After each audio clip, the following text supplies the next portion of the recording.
Hello students, मैं अंजलि पयाल स्वागत करती हूँ आपका आईसीटी वर्चुअल क्लासरूम देहरादून से। कैसे हैं आप सब लोग? उम्मीद करती हूँ आप सब लोग अच्छे होंगे और अपनी लाइफ में बहुत बेहतर कुछ कर रहे होंगे।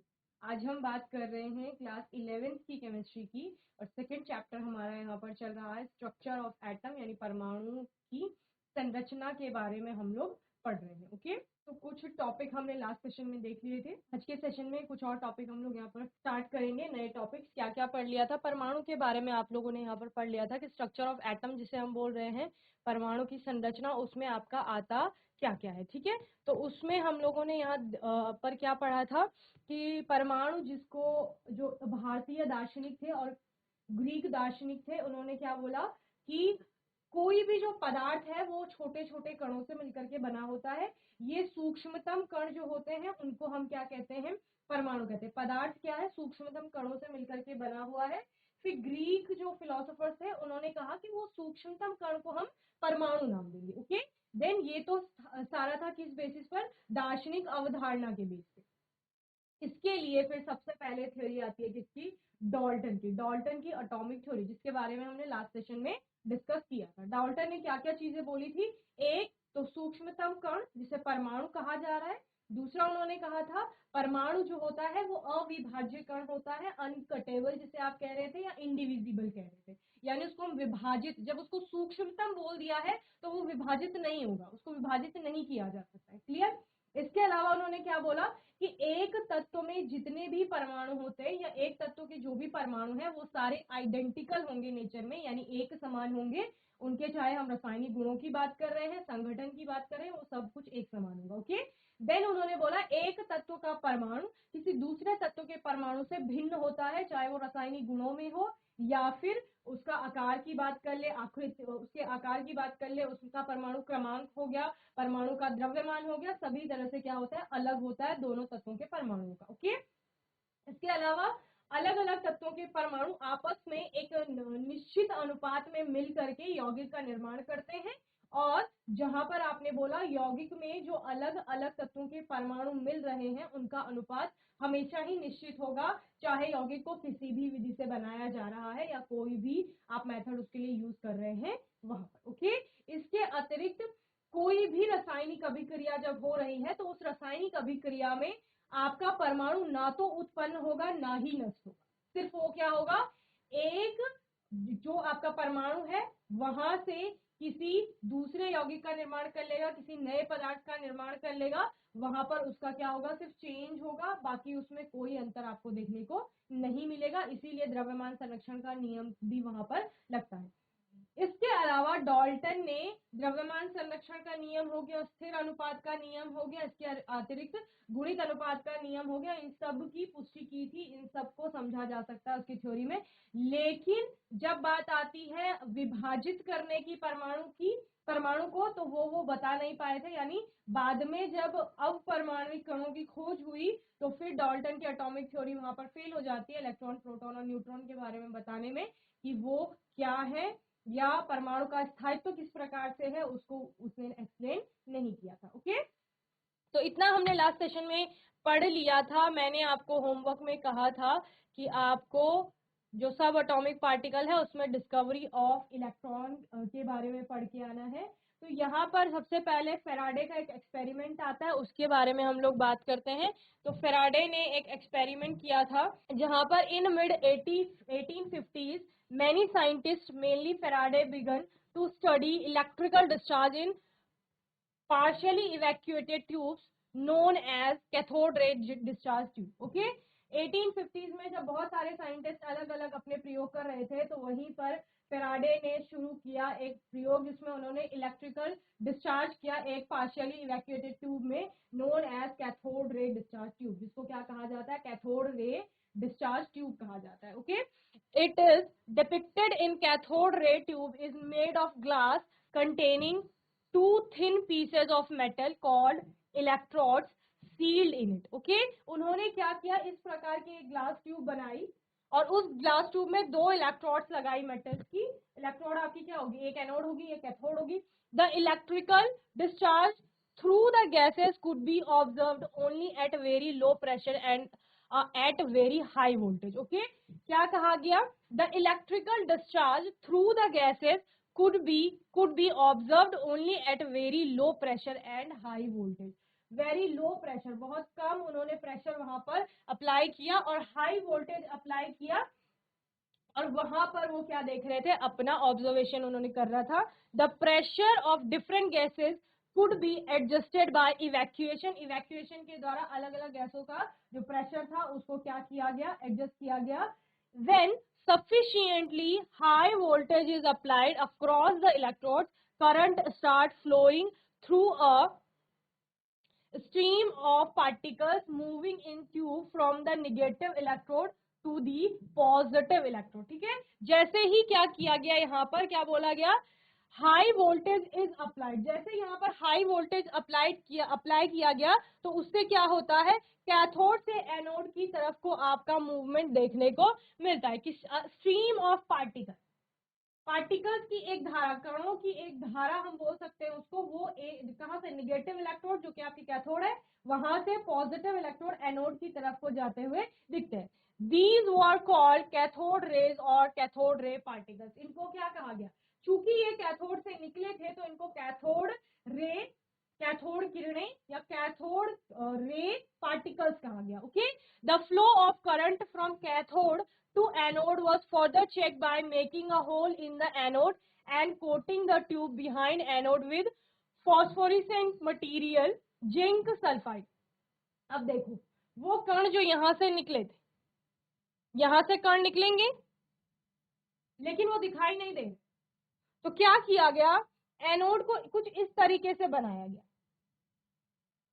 यानी कि उसमें छोटे छोटे छिद्र किए गए. ठीक है, फिर क्या हुआ? जो कण यहां से निकले वो आपका इन छिद्रों से पार होकर गए और उस एनोड के पीछे एक फॉस्फोरेसेंट कोटिंग की गई. यहाँ पर आप लिख लेंगे, फ्लोरेसेंट नहीं, फॉस्फोरेसेंट आपकी कोटिंग की गई. किसकी? जिंक सल्फाइड की. अब क्या होगा? जितनी भी किरणें यहाँ से जाएंगी वो यहाँ पर आपका दीप्त उत्पन्न करेंगी. ठीक है, यानी लाइट की समान वहां पर चमकेगी. तो तब आपको पता चलेगा कि हाँ, जैसे हाई वोल्टेज अप्लाई किया यहाँ आपको चमक उत्पन्न होते हुए दिखेगी. तो यहाँ से यहाँ को क्या हुआ? कैथोड रे आपका गई, ट्रेवल की उसमें. Okay, when these rays after passing through anode strike the zinc sulfide coating, a bright spot on the coating is developed. Same thing happen in a television set. ऐसा ही कब होता है? ऐसा ही आपके टीवी सेट्स में भी आपको देखने को मिलता है. तो क्या समझ में आया इससे? सबसे पहले फैराडे ने क्या किया? 2 इलेक्ट्रोड ले ली, उनको ग्लास ट्यूब के अंदर सील कर लिया. ऊपर से उन्होंने क्या किया? लो प्रेशर अप्लाई किया. देन जैसे ही वो हाई वोल्टेज अप्लाई करते हैं, हाई वोल्टेज अप्लाई करने से क्या होता है? कैथोड रेज ट्रेवल करती हैं एनोड की तरफ. ये आपको जनरली दिखाई नहीं दे रहा है, लेकिन आप क्या करते हैं? एनोड को कैसे बनाते हैं कि उसमें छोटे छोटे छिद्र रखते हैं और उसके पीछे जिंक सल्फाइड की एक लेयर बनाते हैं जो कि आपका फॉस्फोरेसेंस की तरह काम करता है. और वहां पर होता क्या है? जैसे ही कैथोड रे ट्रेवल करेंगी, जिंक सल्फाइड में आपको चमक उत्पन्न होते हुए दिखेगी. ओके, ये सारा इसमें हो रहा है, सिंपल सा प्रोसेस है. Then the result of these experiments are summarised as below. इससे क्या क्या समझ में आता है? जब ये एक्सपेरिमेंट हुआ तो हम इससे क्या क्या समझते हैं? पहली चीज, the cathode rays start from cathode and move towards the anode. Cathode ray cathode से स्टार्ट हो रही है, वहां से उसका क्या है? ओरिजिन आप बोल सकते हैं, इसीलिए तो उसको कैथोड रे बोला गया. ऐसी रे या ऐसे पार्टिकल जो कैथोड से निकल रहे हैं और किसकी तरफ को? Move towards the anode. Anode की तरफ को क्या कर रहे हैं? ट्रेवल कर रहे हैं. Okay, then these rays themselves are not visible, but their behavior can be observed with the help of certain kind of materials, fluorescent or phosphorescent, which glow when hit by them. ये आपको दिखाई नहीं दे रहा है. मैंने पहले क्या बताया आपको कि कैथोड से जो रेज निकल रही थी वो आपको दिखाई नहीं दे रही थी. इसके लिए आपने क्या किया? पीछे एक फॉस्फोरेसेंट मटेरियल जो कि जिंक सल्फाइड था उसको लगाया और फिर वहां पर आपको चमक उत्पन्न होते हुए दिखी. तो यही कहा जा रहा है कि these rays themselves are not visible. ये रेज जो है ये अपने आप में आपको दिखाई नहीं देंगी. इनके बिहेवियर को ऑब्जर्व करने के लिए आप क्या करते हैं, फ्लोरिसेंट या फॉस्फोरिसेंट मटेरियल्स का यूज करते हैं, जो कि जैसे ही पार्टिकल उससे टकराएंगे वो ग्लो करने लगते हैं। Okay, television pictures tubes are cathode ray tubes and television pictures result due to fluorescence on the television screen coated with certain fluorescent or phosphorescent material. Okay, same ऐसा आपका टेलीविजन सेट के अंदर भी होता है, वहां पर भी पिक्चर आपको कैसे दिख रही है, इसी के द्वारा दिख रही है, जहां पर फ्लोरिसेंट और फॉस्फोरिसेंट की कोटिंग की गई है स्क्रीन पे। ओके, तो इस तरह से हमें ये रिजल्ट यहाँ पर देखने को मिले इस जो आपका एक्सपेरिमेंट है उसका। थर्ड है आपका, इन दी अब्सेंस ऑफ इलेक्ट्रिकल और magnetic field these raise travel in straight line. अगर आप कोई मैग्नेटिक फील्ड अप्लाई नहीं कर रहे हैं या फिर इलेक्ट्रिकल फील्ड अप्लाई नहीं कर रहे हैं, तो तब आपकी जो ये कैथोड रे है वो ट्रेवल करेंगी कैसे, स्ट्रेट लाइन में, यानी सीधी रेखा में, एक सरल रेखा में इनकी क्या होगी, गति होगी। अगर आपने क्या नहीं किया है, मैग्नेटिक फील्ड या इलेक्ट्रिकल फील्ड अप्लाई नहीं किया है। अगर आप मैग्नेटिक फील्ड या इलेक्ट्रिक फील्ड अप्लाई कर देते हैं तो उससे क्या होगा आपका, कि जो रेज है उनके ट्रेवल में या उनके पास में डिफ्लेक्शन आपको देखने को मिलेगा। Okay, then in the presence of electrical और magnetic field the behaviour of cathode rays are similar to that expected from negatively charged particles, suggesting that the cathode rays consist of negatively charged particle called electrons. Okay, क्या कहा गया, in the presence of electrical और magnetic field, विद्युत और चुंबकीय क्षेत्र की उपस्थिति में जो कैथोड रे का बिहेवियर है वो सिमिलर होता है expected from negatively charge particle, जैसे कि आप एक ऋणावेशित कण से उम्मीद कर सकते हैं वैसा। ये सजेस्ट करता है कि कैथोड रे जो है वो किससे बनी हुई है, निगेटिवली चार्ज पार्टिकल से बनी हुई है, और यही निगेटिवली चार्ज पार्टिकल आपका क्या कहलाती हैं, इलेक्ट्रॉन्स कहलाते हैं। क्लियर है? चलिए, फिफ्थ है आपका, the characteristics of cathode raise electrons do not depend upon the material of electrodes and the nature of the gas present in the cathode ray tube. Thus, we can conclude that electrons are basic constituent of all the atoms. क्या कहा गया? The characteristics of cathode rays means electron do not depend upon the materials of electron. जिस भी पदार्थ से आपकी electrode बनी हुई है उस पर डिपेंड नहीं करेगा आपके जो भी कैथोड रे वहां से निकल रही है उसकी जो भी विशेषताएं होंगी वो, यानी विशेषताएं पदार्थ पर निर्भर नहीं कर रही है। इसका मतलब क्या है कि सभी जो आपके पदार्थ हैं उनमें जो परमाणु है उनका कॉन्स्टिट्यूएंट क्या होगा, इलेक्ट्रॉन होगा, जो सभी में लगभग समान होगा। Okay, clear? चलिए, तो इतना हमें फैराडे के एक्सपेरिमेंट से पता चल गया है, इसको आप जल्दी से नोट कर लेंगे, देन हम आगे चलेंगे। ओके, चलिए नेक्स्ट आप लोग नोट करेंगे जल्दी से। चलिए, ऑब्जर्वेशंस क्या क्या देखने को मिले ये जल्दी से नोट करेंगे, फिर आगे चलेंगे। थर्ड और फोर्थ फिफ्थ, ये तीनों जो ऑब्जर्वेशंस हैं इनको भी आप लोग नोट कर लेंगे। देन हम डिस्कवरी ऑफ इलेक्ट्रॉन में, अभी तक इलेक्ट्रॉन का पूरी तरीके से हमने ये नहीं देखा है कि कहाँ पर इलेक्ट्रॉन को एग्जैक्टली डिस्कवर किया गया है। ओके, उसके बारे में देन हम पढ़ेंगे। ओके, जल्दी से इसे नोट करें।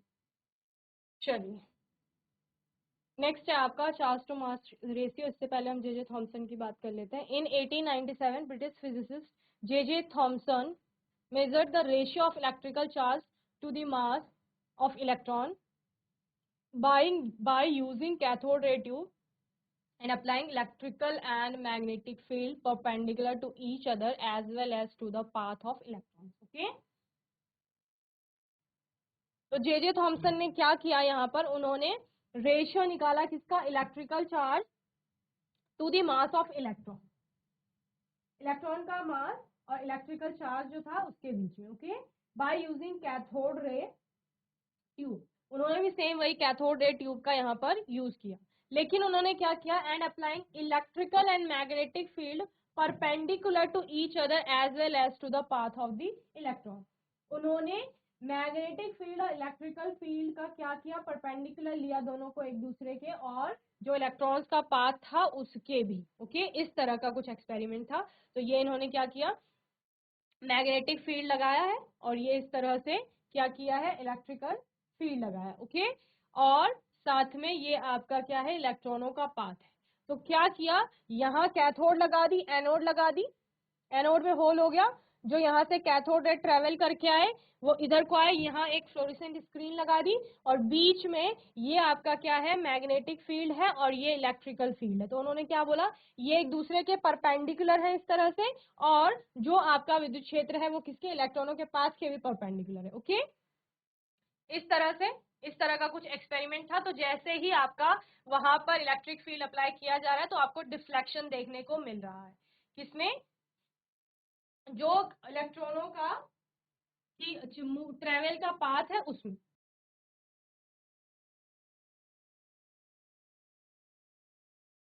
चलिए, Thomson argued that the amount of deviation of the particles from their path in the presence of electrical और मैग्नेटिक फील्ड डिपेंड्स अपॉन, जो पाथ में डिफ्लेक्शन देखने को मिल रहा है वो किस पर निर्भर करता है। पहला है the magnitude of the negative charge on the particle, greater the magnitude of the charge on the particle, greater is the interaction with the electric or magnetic field and thus greater is the deflection। उन्होंने क्या बोला, the magnitude of the negative charge on the particle, particle का जो negative charge का magnitude है, मान जो है, वो जितना अधिक होगा उतना ज्यादा क्या होगा, वहां पर इंटरैक्शन होगा इलेक्ट्रिकल और मैग्नेटिक फील्ड के बीच। ओके, यानी उनके द्वारा, इसकी वजह से डिफ्लेक्शन जो होगा वो भी आपका क्या होगा, अधिक देखने को मिलेगा। Second, the mass of the particle, lighter the particle greater the deflection. आपने देखा होगा कोई भी वस्तु, जैसे हवा चलती है, तो हवा के चलने के कारण जितनी हल्की चीजें होती हैं वो ज्यादा आपकी दूर तक उड़ सकती हैं या फिर जा सकती है, ठीक है, जबकि भारी वस्तुओं को जो हवा है वो ज्यादा नुकसान नहीं पहुंचा पाती। तो सेम यहाँ पर भी वही कह रहा है, the mass of the particle, यानी पार्टिकल का जो द्रव्यमान होगा, कण का जो द्रव्यमान है यहाँ पर, उस पर भी निर्भर करेगा। लाइटर द पार्टिकल, जितना हल्का कण है, ग्रेटर द डिफ्लेक्शन, उतना ज्यादा विचलन आपको यहाँ पर देखने को मिलेगा। Okay, then the strength of the electrical और मैग्नेटिक फील्ड। अब मैग्नेटिक जो फील्ड है और इलेक्ट्रिकल फील्ड है, उन दोनों की स्ट्रेंथ पर भी निर्भर करता है। The deflection of electron from its original path increases with the increase in the voltage across electron और the strength of the magnetic field. क्या कहा गया, आपका जितना ज्यादा वोल्टेज है आपका यहाँ पर, ठीक है, the deflection of electron from its original path, original path से जो क्या है, डिफ्लेक्शन है, इंक्रीजेस, वो बढ़ेगा, with the increase in the voltage, जैसे आप वोल्टेज बढ़ाएंगे, वोल्टेज को बढ़ाने से ओरिजिनल जो पाथ है उसका, उस पाथ से डिफ्लेक्शन भी आपको अधिक देखने को मिलेगा। And strength of the magnetic field, अगर मैग्नेटिक फील्ड की स्ट्रेंथ बढ़ा दी तो उससे भी डिफ्लेक्शन क्या हो जाएगा, आपका बढ़ जाएगा। क्लियर है, चलिए, when only electric field is applied the electrons deviate from their path and hit the cathode ray tube at point A, ये आपका point A है, ये A point है आपका। when only electric field is applied the electron deviate from their path and hit the cathode ray tube at point A। क्या कहा गया है यहाँ पर, जब केवल यहाँ पर विद्युत क्षेत्र अप्लाई किया जा रहा है तब क्या हो रहा है, जो उनका पाथ है, वैसे आपका कैथोड रे का पाथ क्या है, ये है, ये कैथोड रे का पाथ है। जब सिर्फ इलेक्ट्रिक फील्ड अप्लाई किया जा रहा है तो ए पर वो स्ट्राइक कर रहा है। Clear, similarly when only magnetic field is applied electron strike the cathode ray tube at point C, और जब केवल आपका मैग्नेटिक फील्ड यानी कि चुंबकीय क्षेत्र अप्लाई किया जाएगा तब वो पॉइंट सी पर आपका क्या कर रहा है, स्ट्राइक कर रहा है। Clear, by carefully balancing the electrical and magnetic field strength it is possible to bring back the electron to the path followed as in the absence of electric or magnetic field and they hit the screen at point B by carrying out accurate measurements on the amount of deflections observed by the electron on the electric field strength or magnetic field strength। okay, क्या कहा गया यहाँ पर कि आपने कहा कि ma'am अगर सिर्फ विद्युत क्षेत्र हम लोग अप्लाई करते हैं तो विद्युत क्षेत्र लगाने पर जो डिफ्लेक्शन होगा वो इस ए पॉइंट पर। क्लियर? जब केवल चुंबकीय क्षेत्र अप्लाई किया जा रहा है तो सी पर हो। ए और बी आपका इलेक्ट्रिकल फील्ड और मैग्नेटिक फील्ड को एक साथ इस तरह से बैलेंस करके हम लोग अप्लाई करेंगे कि जो इस इलेक्ट्रॉन का या इस कैथोड रे का जो क्या है पाथ है उसको हम फिर से इस पॉइंट पर ले आए। तो ये पॉसिबल है। पहले भी तो यही हो रहा था जब मैग्नेटिक फील्ड या इलेक्ट्रिकल फील्ड अप्लाई नहीं किया गया था, तो आपने फैराडे के एक्सपेरिमेंट में क्या बोला था, जो भी कैथोड रे है वो स्ट्रेट लाइन में ट्रेवल करे। ठीक है, तो ये स्ट्रेट लाइन में ट्रेवल कर रहा था। आपने विद्युत क्षेत्र लगा दिया, विद्युत क्षेत्र लगाने से इसमें डिफ्लेक्शन आ गया, इसके पाथ में विचलन आपको देखने को मिला। वो विचलन इसको कहाँ ले गया, इस ए पॉइंट पर ले, यहाँ उसने स्ट्राइक किया। कैसे पता चल रहा है, ये फ्लोरिसेंट स्क्रीन है ना, यहाँ पे चमक उत्पन्न हो गई, तो चमक यहाँ उत्पन्न हुई। देन उन्होंने क्या बोला, इलेक्ट्रिक फील्ड के स्थान पर हमने मैग्नेटिक फील्ड लगा दिया। तो अब विचलन इस साइड को हुआ और जो उसने स्ट्राइक किया जेडएनएस को या फ्लोरिसेंट कोई भी या फॉस्फोरेसेंट स्क्रीन थी तो इस सी पॉइंट पे। अब वो कह रहे हैं कि हम इलेक्ट्रिकल फील्ड और मैग्नेटिक फील्ड दोनों को इस तरह से बैलेंस में रखते हैं कि जो उसका पहले ओरिजिनल पाथ था या जो पहले वाला पाथ था, जब ना तो वहां पर क्या था इलेक्ट्रिकल फील्ड था ना ही मैग्नेटिक फील्ड था, उस समय जो वो स्ट्रेट लाइन में ट्रेवल कर रहा था और बी पे स्ट्राइक कर रहा था, सेम वही बी पे वो स्ट्राइक कर सकता है। कब? जब आपका इलेक्ट्रिक फील्ड और मैग्नेटिक फील्ड को हम संतुलन में रखें इस प्रकार से। ओके, तो ये पॉसिबल है। तो इतना हम लोगों ने पढ़ लिया यहाँ पर डिस्कवरी ऑफ इलेक्ट्रॉन तक। आने वाले सेशन में हम लोग चार्ज ऑन इलेक्ट्रॉन पे बात करेंगे, discovery of proton and neutron पे बात करेंगे। ओके, बाकी आपका कोई भी डाउट होगा, क्वेश्चन होगा तो आप लोग आने वाले सेशन में पूछ लेंगे। ओके, यहाँ तक चैप्टर को अच्छे से रिवाइज कर लेंगे और तब तक के लिए आईसीटी वर्चुअल क्लासरूम से जुड़ने के लिए धन्यवाद।